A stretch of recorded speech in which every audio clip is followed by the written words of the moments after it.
இயேசுவில் அன்புக்குரிய சகோதர சகோதரிகளே, பொது காலம் 14ஆம் ஞாயிறு வழிபாட்டில் கலந்து கொள்ள உங்கள் ஒவ்வொருவரையும் அன்போடு அழைக்கிறேன். 1914ஆம் ஆண்டு முதல் உலக போர் நடைபெற்று கொண்டிருக்கிறது. ஒரு கிறிஸ்துமஸ் இரவு ஜெர்மன் நாட்டவரும் பிரிட்டிஷ் நாட்டவரும் சண்டையிட்டு கொண்டிருக்கிறார்கள். அங்கே கிறிஸ்துமஸுக்கான பாடல்கள் ஒலித்துக் கொண்டிருக்கிறது.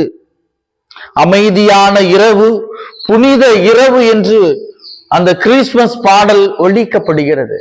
இரு நாட்டவரும் தங்களுடைய ஆயுதங்களை கீழே வைத்துவிட்டு அந்த முள்வேலியை தாண்டி ஒரு அமைதியான ஒரு பொது நிலத்திலே ஒன்று சேர்ப்பவர்களாக இருக்கின்றார்கள்.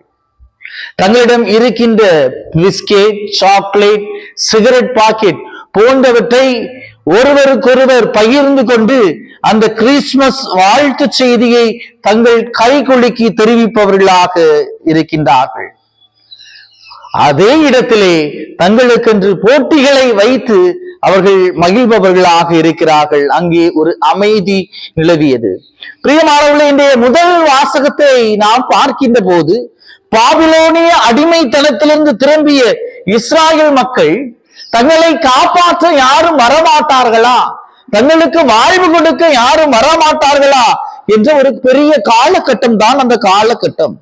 இராணுவ பலமோ அரசியல் செல்வாக்கோ இல்லாத அந்த சமூகத்திற்கு வாக்களிக்கப்பட்ட அரசர் வெற்றியின் அரசராய் வருவார் என்று அவர்கள் எதிர்பார்த்து கொண்டிருந்தார்கள். ஆனால் ஒரு போர் குதிரையின் மேலோ அல்லது ஒரு பெரிய ரதத்திலே அவர் வருவார் என்று அவருடைய எண்ணம் இருந்தது. ஆனால் அவர் ஒரு கழுதையின் மேல் வருகின்ற ஒரு அரசராக இருப்பதை நாம் பார்க்க முடிகிறது. 1 அரசர்கள் புத்தகம் 1ஆவது அதிகாரம் 33வது வசனத்திலே நாம் பார்க்கின்ற போது, சாலமோன் அரசர் அபிஷேகம் செய்யப்பட்ட போது தாவீதின் கழுதையின் மேல் ஏறி வந்ததை நாம் பார்க்க முடிகிறது. அப்படி என்றால் கழுதை என்பது ஒரு அமைதியின் அடையாளம். கழுதை எல்லா மக்களும், ஒரு எளிய மக்களும் பயணம் செய்யக்கூடிய ஒரு வாகனமாக, ஒரு பயண பொருளாக இருப்பதை நாம் பார்க்க முடிகிறது. அந்த அரசர் எப்ராயிமிலிருந்து போர்க்குதிரைகளை ஒழித்து விடுவார். போரும் வில்லும் முறிக்கப்படும். அவர் நிறுவுவது ஆயுத பள்ளத்தால் கிடைக்கும் அரசு கிடையாது, மாறாக மக்களுக்கு அமைதியை உண்டாக்கும் அரசு. அந்த அரசு நாடு முழுவதும் நிறுவப்படும். அவரது ஆட்சி ஒரு எல்லை முதல் மறு எல்லை வரை நீடித்திருக்கும் என்பதை தான் இந்த முதல் வாசகம் நமக்கு தெள்ள தெளிவாக கூறுகிறது. இந்த வாசகத்தை பார்க்கின்ற போது குருத்தோலை ஞாயிறன்று இயேசு எருசலேம் நகருக்குள் கழுதையின் மேல் ஏறி வந்ததை நினைவு கூறுவதாக இருப்பதை நாம் பார்க்க முடிகிறது. பிரியமானவர்களை, உளவியல் பார்வைகளை பார்க்கின்ற போது உண்மையான தலைமைத்துவம் என்பது என்ன? உள் வலிமையும் அடக்கத்தில் உருவாகின்றன. இன்னைக்கு ஒரு உண்மையான தலைமைத்துவம் என்பது ஒரு தலைமை பொறுப்பு கொடுக்கப்படுகின்ற போது பலர் அடக்குமுறைகளில் அங்கே அடக்கப்படுபவர்களாக இருக்கின்றார்கள். ஆனால் உளவியலாளர் கார்ல் ரோஜர்ஸ் கூறுகிறார், ஒரு மனிதர் தனது பலவீனங்களை ஏற்றுக்கொள்ளும் போதுதான் உண்மையான வளர்ச்சி என்பது அங்கே சாத்தியமாகிறது என்று அவர் கூறுபவராக இருக்கின்றார். எங்கே ஒரு மனிதன் அதிகாரத்தோடும் அகந்தையோடும் ஆணவத்தோடும் அடக்கப்படுகின்றானோ அங்கே அவனுக்கு மன உளைச்சலையும் ஒரு உறவு முறிவையும் ஏற்படுத்துவதை நாம் பார்க்க முடிகிறது என்று கூறப்படுகிறது. இன்றைய உலகம் என்ன நினைக்கிறது என்றால், வெற்றியை கொண்டாடுவது பணத்திலும் அதிகாரத்திலும் தான் இருப்பதை நாம் பார்க்க முடிகிறது.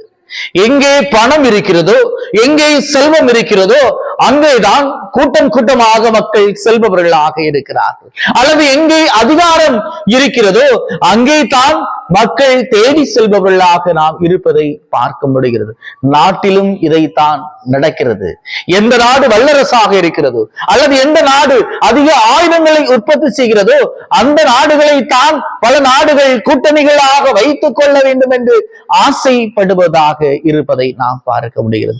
பிரியமானவர்களே, அரசு என்பது அமைதியை உருவாக்கக்கூடியதாக இருக்கு. ஒருவர் ஆட்சி செய்கின்றார் என்றால், ஒருவர் ஒரு பொறுப்பில் இருந்து வழி நடத்துகின்றார் என்றால், முதலில் அவர் தன்னிடம் இருக்கின்ற பலவீனங்களை, குறைகளை ஏற்றுக்கொள்ள முடியும்.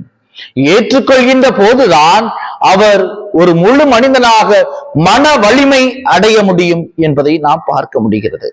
நற்செய்தியிலே இயேசு கூறுகிறார், யார் யாரெல்லாம் சோர்ந்து இருக்கிறீர்களோ, சுமைகளோடு இருக்கிறீர்களோ, நீங்கள் என்னிடம் வாருங்கள், நான் உங்கள் சுமைகளை எளிதாக்குவேன், நான் கனிவும் மனத்தாழ்மையும் உடையவன் என்று கூறுகிறார். பல நேரங்களில் நம்முடைய வாழ்வில் பிரச்சனைகள் வருகின்ற போது நாம் வாழ்விலை அமைதி வேண்டும் என்று இந்த உலக போக்கின்படி நாம் சென்று கொண்டிருக்கிறோம். இந்த உலகம் நமக்கு கற்றுக் கொடுக்கின்ற பாடம் ஏதாவது ஒரு குறிப்பிட்ட காலத்திற்கு மட்டும் நமக்கு ஒரு தீர்வை கொடுக்குமே ஒழிய அது நமக்கு வாழ்க்கை முழுவதும் ஒரு தீர்வை தராது. எப்போது நாம் என்னிடம் இருக்கின்ற குறைகளை நிறைகளை ஏற்றுக்கொண்டு அதோடு ஒப்பிட்டு பார்த்தினுடைய வாழ்வை உருவாக்குகின்ற போதுதான் ஒரு அமைதியான சூழலை உருவாக்க முடியும்.